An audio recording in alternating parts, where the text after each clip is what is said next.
What we don't know is how those votes will shake out. But we have a pretty good sense. Before we get to how the votes on the two articles of impeachment, abuse of power and obstruction of Congress, will turn out, it's worth walking through the process that will get us there. The first step to get the articles of impeachment to vote on the House floor is to pass them through the Judiciary Committee. That is expected to happen by the time Congress leaves for the week, likely Thursday. Because Democrats have a majority on the committee, as they have on every House committee, passing the articles out of committee should be drama-free. I'd be stunned if there was any Democrat who opposed either of the impeachment articles, and even more stunned if any Republicans on Judiciary voted for either article. If all goes to plan, that would put the articles of impeachment on the House floor next week. At which point, and likely before, both sides will do absolutely everything in their power to keep all of their members in line while finding one or two, or more, from the other party to recruit as defectors/rebels. Even a single vote of 3 to say that either the support or opposition to impeachment was bipartisan would allow a political, and perception, victory to be claimed by the side that was able to convince a few converts. Might that happen? Yes. Based on what we know now and recent political history, it's much more likely that Democratic members break ranks than it is Republicans do the same. Remember that the House has voted on an impeachment-adjacent issue in the recent past. On October 31, the House passed a measure to formalize the impeachment process, authorizing hearings in the Intelligence Committee.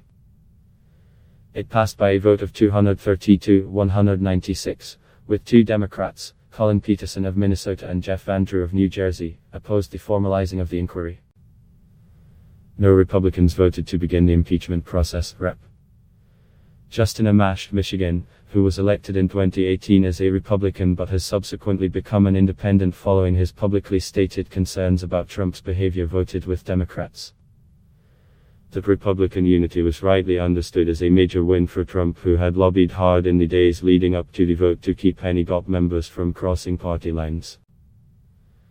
At this historic moment, any sort of Republican rebellion against Trump has the potential to splinter, taking what is a small crack in his support one day and transforming it into a gaping chasm within 24 or 48 hours. On the Democratic side, the party is already working to keep defections to an absolute minimum. When asked why Democrats hadn't offered up a third impeachment article on Trump obstructing justice, House Foreign Affairs Committee Chairman Eliot Engel of New York told CNN, "Prevailing feeling was we were better off with 2 because the obstruction of justice brought in a whole bunch of things, and it was a mixed bag of tricks, and the consensus was we were better off standing with 2 rock solidly and not spread ourselves too thin." It doesn't take much reading between the lines there to understand that Democratic leaders polled their caucus on how many of them could be for certain impeachment articles and settled on the 2 they believed gave them their best chance to avoid any large-scale defections. Even with that forethought, it seems like a foregone conclusion that at least Van Drew and Peterson, who opposed the formal impeachment vote, will also stand against the history-making attempt to actually impeach Trump. Van Drew said as much to CNN within the past few days, saying that he would be no vote on all articles of impeachment unless there's something that I haven't heard before. He added that he believed impeachment was tearing the nation apart. And I want to bring people together. Peterson has been far more reticent to answer questions about his plans on a future impeachment vote. I don't have an idea what they're doing, he told CNN of his Democratic colleagues handling the impeachment investigation. The bigger question for Democrats is whether any more of their moderate members or members sitting in districts Trump won in 2016 will feel compelled to vote against one or more of the articles of impeachment. There are 31 of those seats, represented by a Democrat, but the Trump won in 2016, on the ballot in 2020. Peterson and Van Drew represent 2 of them. The group will be the focus of both parties' hard lobbying between now and next week's vote.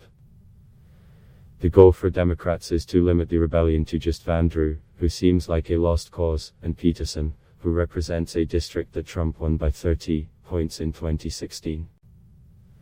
If you start to see 10 or more of those Trump district Democrats crossing the aisle to vote with Republicans, that will be a major blow to the party.